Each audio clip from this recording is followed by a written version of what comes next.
Atos dos Apóstolos, capítulo 18. Em Corinto. Depois disso, Paulo saiu de Atenas e foi para a cidade de Corinto. Encontrou ali um judeu chamado Áquila, que era da província do Ponto. Fazia pouco tempo que ele tinha chegado da Itália com Priscila, a sua esposa. Eles tinham saído de lá porque o imperador Cláudio havia mandado que todos os judeus fossem embora de Roma. Paulo foi visitá-los e acabou ficando ali para trabalhar com eles, porque a profissão de Paulo e a deles era a mesma, isto é, fazer barracas. E todos os sábados ele falava na sinagoga e procurava convencer os judeus e os não-judeus. Depois que Silas e Timóteo chegaram da província da Macedônia, Paulo começou a dar todo o seu tempo para anunciar a mensagem. Ele afirmava aos judeus que Jesus é o Messias. Mas alguns deles ficaram contra Paulo e o xingaram. Então, em sinal de protesto, ele sacudiu o pó das suas roupas e disse: "Se vocês se perderem, os culpados serão vocês mesmos. A responsabilidade não será minha. De agora em diante, vou anunciar a mensagem aos não-judeus." Então ele saiu de lá e foi morar na casa de um homem chamado Tício Justo, um não-judeu que adorava a Deus.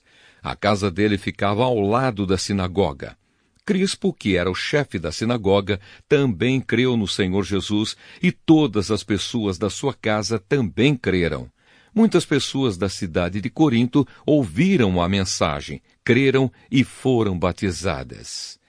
Certa noite Paulo teve uma visão, e nela o Senhor disse: "Não tenha medo, continue falando e não se cale, porque eu estou com você.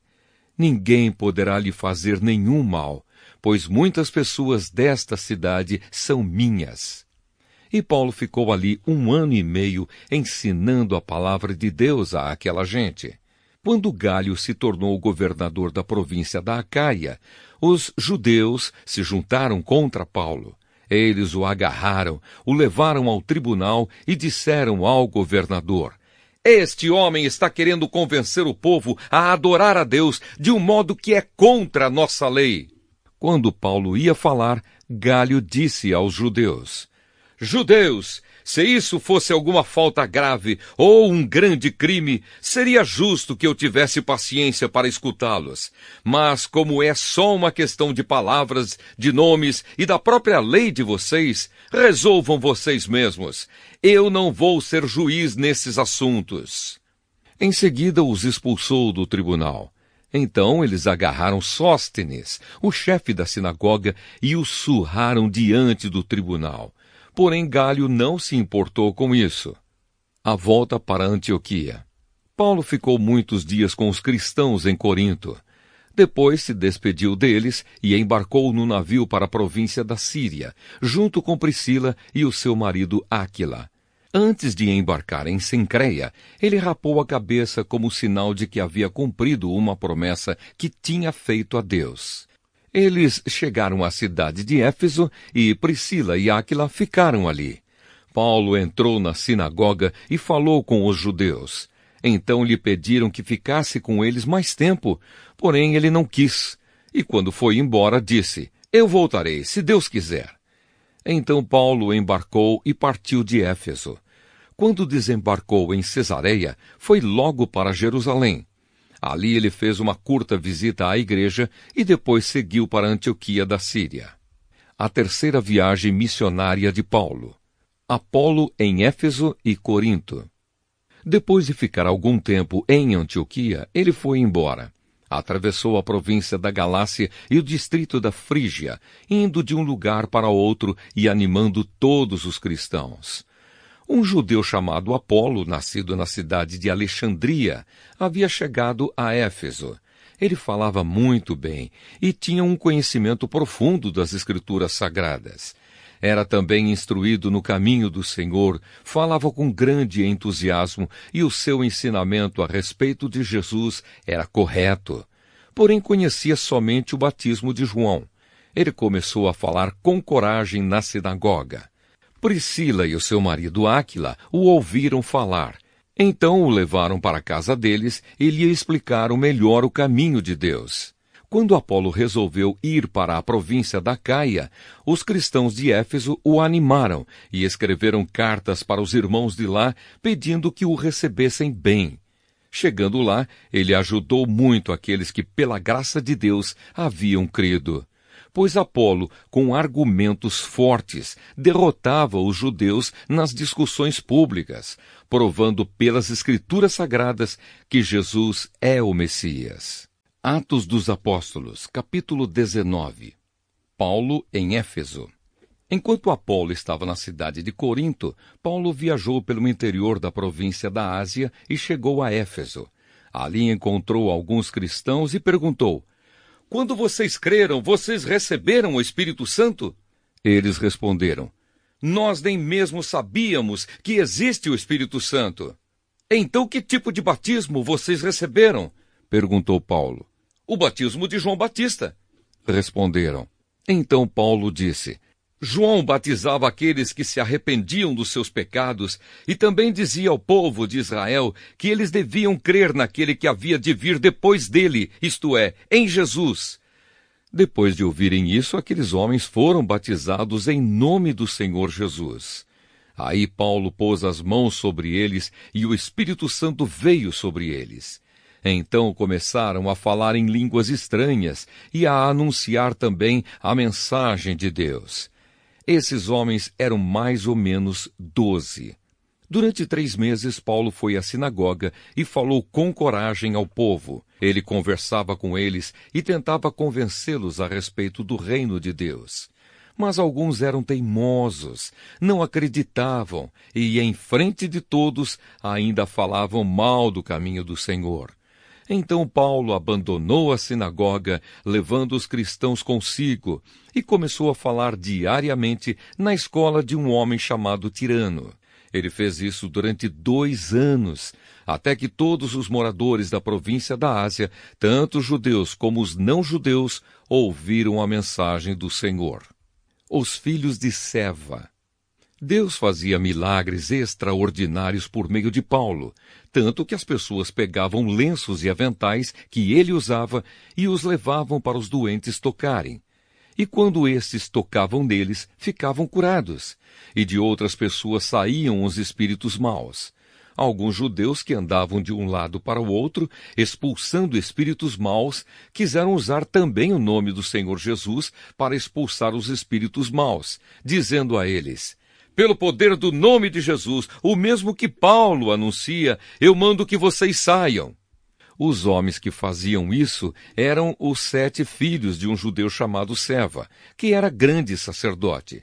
Mas, certa vez, um espírito mau disse a eles: "Eu conheço Jesus e sei quem é Paulo, mas vocês, quem são?"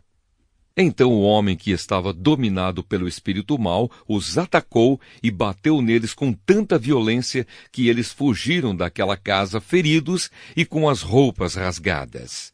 E todos os que moravam em Éfeso, judeus e não-judeus, souberam disso. Eles ficaram com muito medo e o nome do Senhor Jesus se tornou mais respeitado ainda. Então muitos dos que creram vinham e confessavam publicamente as coisas más que haviam feito. E muitos daqueles que praticavam feitiçaria ajuntaram os seus livros e os trouxeram para queimar diante de todos. Quando calcularam o preço dos livros queimados, o total chegou a 50.000 moedas de prata. Assim, de maneira poderosa, a mensagem do Senhor era anunciada e se espalhava cada vez mais. A desordem em Éfeso. Depois desses acontecimentos, Paulo resolveu passar pelas províncias da Macedônia e da Acaia e ir até Jerusalém. Ele dizia: "Depois que eu visitar Jerusalém, preciso ir a Roma." Então Paulo enviou para a Macedônia 2 dos seus ajudantes, Timóteo e Erasto, mas ele ficou mais algum tempo na província da Ásia. Foi nessa ocasião que houve na cidade de Éfeso uma grande desordem por causa do caminho do Senhor. Um ourives chamado Demétrio fazia pequenos modelos de prata do templo da deusa Diana, e o seu negócio dava muito lucro aos que trabalhavam com ele. Então ele chamou estes e outros da mesma profissão e disse: Meus amigos, vocês sabem que a nossa riqueza vem desse nosso ofício. Vocês mesmos podem ver e ouvir o que esse tal de Paulo está fazendo. Ele afirma que os deuses feitos por mãos humanas não são deuses de verdade. E está conseguindo convencer muita gente, tanto daqui como de quase toda a província da Ásia. Assim nós estamos correndo o perigo de ver o povo rejeitar o nosso negócio. E não é só isso. Existe o perigo de o templo da grande deusa Diana não ficar valendo mais nada, e também de ser destruída a grandeza dessa deusa adorada por todos na Ásia e no mundo inteiro. Quando a multidão ouviu isso, ficou furiosa e começou a gritar: Viva a grande Diana de Éfeso! E a confusão se espalhou por toda a cidade. A multidão agarrou Gaio e Aristarco, 2 macedônios que viajavam com Paulo, e os arrastou até o teatro. Paulo queria falar ao povo, mas os irmãos não deixaram.